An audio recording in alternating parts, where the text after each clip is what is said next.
واضح ہوگا کہ نبی علیہ الصلوۃ والسلام سے جو صحابہ کرام علیہم رضوان نے سیکھا اور آگے سکھایا، اس کے پیش نظر جو ذمہ پورا کر رہا ہے اس کو سارے شرعی حق دیے جائیں گے، یہاں تک کہ میرے نبی علیہ السلام نے فرما دیا الا من ظالم معاہدہ، جس نے کسی ذمہ پہ ظلم کیا اسے مارا، اور انا حجیج یوم القیامہ، قیامت کے دن اس کی طرف سے رب کے دربار میں میں پیش ہوں گا، اس پہ ظلم ہوا تھا، اسے اس کا حق ملنا چاہیے۔ تو وہ شرائط ہمیں ہر وقت پیش نظر رکھنی چاہیے، اور پھر جن کی وجہ سے ذمہ ٹوٹتا ہے وہ چیزیں ذہن میں رکھنی چاہیے تاکہ پتہ چلے کہ کس حد تک معاشرہ غلط سمت میں جا رہا ہے اور کتنی اصلاح کی اس مسئلے میں بھی ضرورت ہے۔ اس سلسلہ میں حضرت عمر فاروق رضی اللہ تعالی عنہ کا ایک وثیقہ ہمارے پاس موجود ہے جس میں تقریباً 37 شکیں ہیں، 37 شرائط آپ نے لکھوائیں ذمیوں سے، یہ تم نے پوری کرنی ہے تو پھر تم رہ سکو گے ہمارے ملک میں، ورنہ تم نہیں رہ سکتے۔ اور اس کو ائمہ حفاظ نے روایت کیا، حدیث کے حفاظ جو ہیں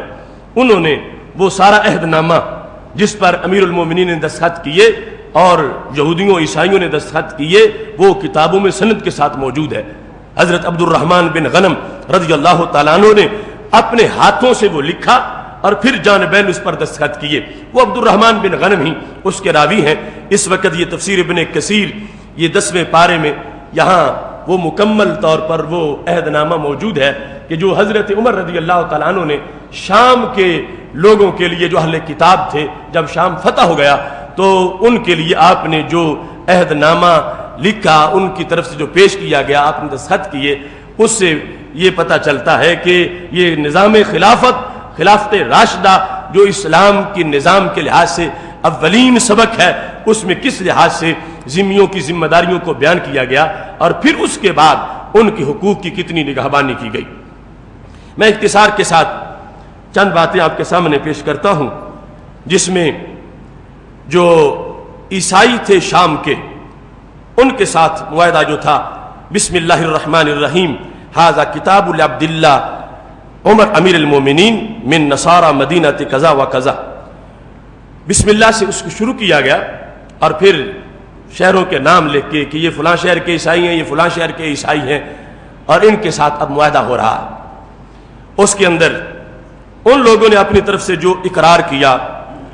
تو کہنے لگے تم ہمارے حکمران بن گئے ہو، سألناکم الامان لانفسنا وذرارینا، ہم نے تم سے امان چاہی ہے اپنے لیے بھی اپنی اولادوں کے لیے بھی، واموالنا واہل ملتنا،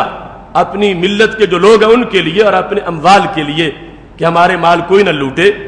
وشرطنا لکم علی انفسنا، ہم اپنے اوپر یہ لازم کر رہے ہیں، یہاں سے وہ شرط شروع ہو رہی ہے،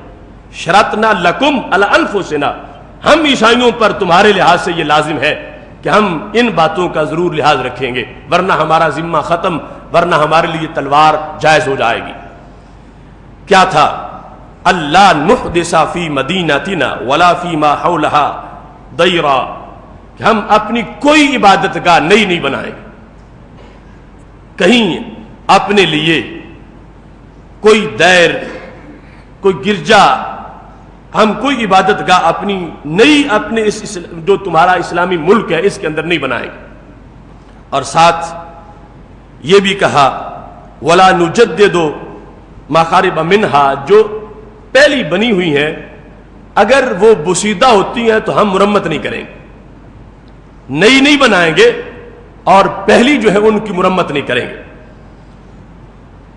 اور پھر کسی وقت دن رات میں ہماری عبادت گاہ کے اندر کوئی مسلمان چیک کرنے کے لیے آنا چاہے تو ہم دروازہ بند نہیں کریں گے،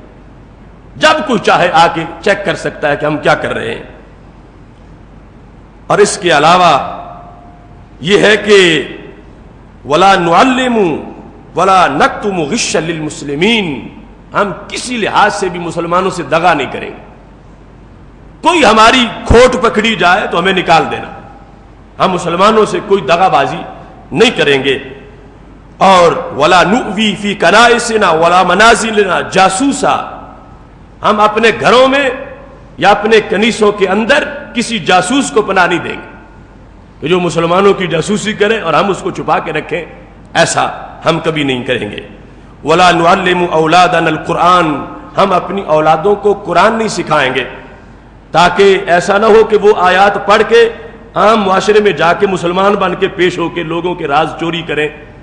اسلامی شاعر سے ہم اپنے بچوں کو دور رکھیں گے جب تک کہ وہ دین قبول نہیں کر لیتے۔ ولا نظہر الشرک، ہم شرک نہیں کریں گے۔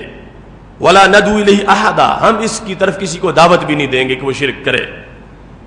ولا نمنع احدا من ذوی قراباتنا الدخول فی الاسلام، ہم میں سے جو مسلمان ہونا چاہے گا ہم اسے روکیں گے نہیں، وہ مسلمان ہو جائے۔ اور اس کے ساتھ وَأَن نُوَقِّرَ الْمُسْلِمِينَ، ہم مسلمانوں کا ادب کریں گے، مسلمانوں کی توقیر کریں گے۔ وَأَن نَقُومَ لَهُم مِّن مَّجَالِسِنَا، ہم اپنی جگہوں سے اٹھ کے ان کو جگہ دیں گے۔ اگر کہیں ہم بیٹھے ہوئے اوپر سے مسلمان آ گئے تو ہم یہ عہد کرتے ہیں ان اراد الجلوسا، اگر وہ بیٹھنا چاہیں گے تو ہم جگہ خالی کر دیں گے، ہم سائڈ پہ ہو جائیں گے اور ان کو بٹھائیں گے، اپنے گھروں میں بھی اپنی جگہوں میں بھی ہم ان کا احترام کریں گے۔ ولا نتشبہ بہم فی شیء، ہم کسی لحاظ سے بھی مسلمانوں کے ساتھ مشابہت نہیں بنائیں گے۔ یعنی یہ ساری شکیں اس لیے تھیں تاکہ مسلم امہ کے راز چوری نہ ہوں، تاکہ غیر مسلم مسلمانوں میں چھپ نہ سکے۔ یہ آگے مستقل حدود آ رہی ہیں کہ وہ مسلمانوں جیسے کپڑے نہیں پہن سکتے، گلی میں ان چلتے ہوئے ان کی خاص وردی ہونی چاہیے،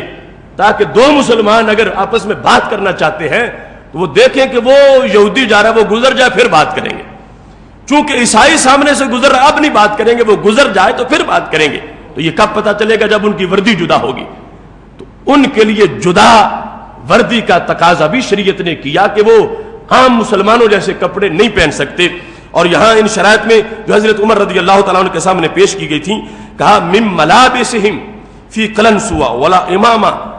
ہم نہ ٹوپی پہنیں گے کہ مسلمانوں کی ٹوپی کی طرح، اور نہ ہی امامہ باندھیں گے مسلمانوں کے امامہ کی طرح۔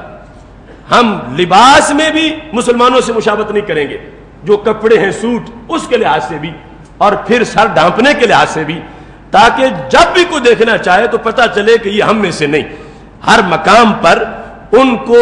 جج کیا جا سکے، چیک کیا جا سکے کہ یہ مسلمانوں کا فرد نہیں ہے کہ اس کو اس طرح یہ گھل مل کے ماحول میں رہے، اس کو جدا رکھا جائے۔ یہ شرائط لگا دی گئی کہ وہ مسلمانوں جیسی ٹوپی بھی نہیں پہن سکتے، مسلمانوں جیسا امامہ بھی نہیں باندھ سکتے۔ اور ساتھ یہ بھی کہا گیا ولا نالین، مسلمانوں جیسے جوتے بھی نہیں پہن سکتے۔ ولا فرق شعر، مسلمانوں جیسی بالوں کو کنگھی بھی نہیں کر سکتے۔ یعنی ہر لحاظ سے اتنی جامعیت سے شرائط لگا گئی کہ اگر چلو ٹوپی نہیں، امامہ نہیں، تو کنگھی کے لحاظ سے بھی مشابہت نہیں ہونی چاہیے کہ مسلمانوں کی طرح اپنے بالوں میں کنگھی نہیں کر سکتے۔ پھر ولا نتکلم بکلام، مسلمانوں کی زبان جیسی زبان بھی نہیں بول سکتے جو اس ماحول میں ہے۔ مثال کے طور پر ان کو کہا گیا تم عربی نہیں بولنی تم نے، جس طرح کے یہ لوگ بولتے ہیں۔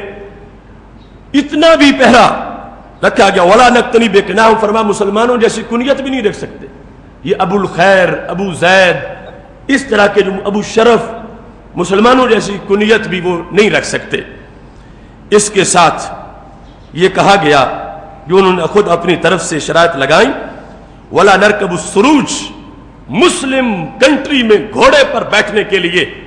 ذمیوں پہ لازم ہے کہ وہ زین استعمال نہیں کر سکتے، ننگے گھوڑے پہ بیٹھیں، تاکہ سواری کے اس انداز سے بھی پتہ چلے کہ یہ اس ماحول کا چودھری نہیں، یہ ذمی ہے۔ سواری پہ زین استعمال نہیں کر سکتے۔ اور اس کے ساتھ یہ بھی کہا ولا نتقلد السیوف، چونکہ اس وقت کا اسلحہ تلوار،